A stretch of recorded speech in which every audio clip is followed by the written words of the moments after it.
એમાં શ્રદ્ધા કે અંધશ્રદ્ધાનો કોઈ વિષય નથી. પુરુષોત્તમભાઈ ખૂબ વરિષ્ઠ અગ્રણી છે. એમના વિચારો એમણે વ્યક્તિગત રીતે રજૂ કર્યા છે અને સનાતન સેતુ હનુમંત કથાના માધ્યમથી જ સનાતન જાગરણને અનુલક્ષીને આ કાર્યક્રમ હનુમાનજીની કથાનો થઈ રહ્યો છે અને એમાં બાગેશ્વર ધામ પીઠાધીશ્વર શ્રી ધીરેન્દ્ર કૃષ્ણ શાસ્ત્રીજી ઉપસ્થિત રહી અને હનુમાનજીના ગુણગાન ગાય અને સનાતન ધર્મને કેવી રીતે સમગ્ર રાષ્ટ્રમાં સમગ્ર વિશ્વમાં વ્યાપ વધારવો એમની ચર્ચા હનુમાનજીના માધ્યમથી કરી ભક્તોને લોકોને એની માહિતી અને જાણકારી આપવાના છે.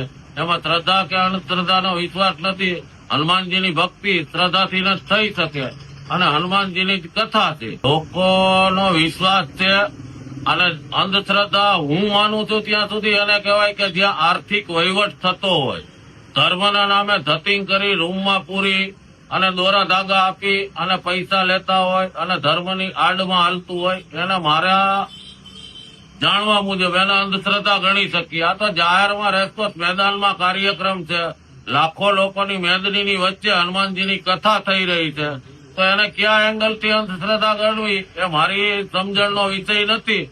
અને લોકો શ્રદ્ધા અને વિશ્વાસથી સનાતન જાગરણના કામ સાથે જોડાવા માટે પરમ પૂજ્ય ધીરેન્દ્ર કૃષ્ણ શાસ્ત્રીની વાણીનો લાભ લેવા માટે પધારવાના છે. તો એમાં હું માનું છું કે શ્રદ્ધા કે અંધશ્રદ્ધાનો કોઈ વિષય જ નથી. લોકો શ્રદ્ધાથી જ જોડાવાના છે.